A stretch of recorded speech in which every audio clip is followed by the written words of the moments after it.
กำไรมือนี้แมน500กับ33มาเดี๋ยวจะมาอออินกันทุกคน ว้าว เบิ่งว่าจะวินบอย้ำเด้อห้ามเฮ็ดตามคือค่อยเนาะเป็นเพียงส่วนหนึ่งที่ว่าค่อยอออินก็คือกำไรที่ว่าค่อยเทรดได้เด้อ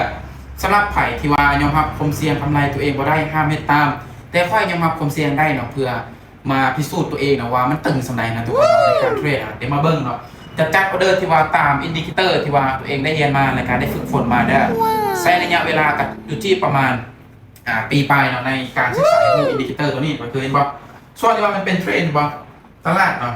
วอลุ่มเป็นสีเขียวมาทุกคนตลาดมันก็จะเป็นงามๆเป็นเทรนด์ขึ้นงามๆเท่าก็ตามมันเลยทุกคนเห็นบ่นี่มันเป็นส่วนบ่ส่วนมันเป็นแดงเนาะนี่บ่มันก็จะมีแดงน้อยๆแน่มาปนกันมั้ยเดี๋ยวจะมาจัดออเดอร์นี้เลยทุกคนเด้อ500กับ33เหรียญทุกคนออเดอร์นี้เนาะออเดอร์เน้นๆเลย500กับ33วินก็ถือว่าเรามีกำไรเพิ่มเนาะคันบ่วินก็ถือว่าเป็นบทเรียนหรือว่าเป็นประสบการณ์ที่ว่าได้เทรดทุกคนเนาะมาถ้าว่าวินค่อยกับยอมรับความเสี่ยงได้เนาะเพราะว่ามันเป็นกำไรว่าค่อยเทรดได้ทุกคนออเดอร์นี้บายซื้อเลยออเดอร์นี้ซื้อเลยเนาะย้อนยังจริงว่าบ่กดขายเนาะทั้งที่ว่ามันเป็นสีแดงก็ย้อนว่าเห็นบ่วอลุ่มนี้มันเป็นสีขาวแล้วเนาะก็เลยตัดสินใจกดซื้อมันบ่งบอกมันจะขับโตเป็นเทรนขาขึ้นแล้วก็บวกกับแท่งเทียนตัวนี้ทุกคนเนาะมันมีให้ซื้อหลายเนาะก็เลยตัดสินใจกดซื้อขึ้นไปออเดอร์นี้มั่นใจทุกคนจะได้ก็ต้องวิน1,000,000%ในค่อยได้วันจะได้500กับ33เหรียญโอเคสวย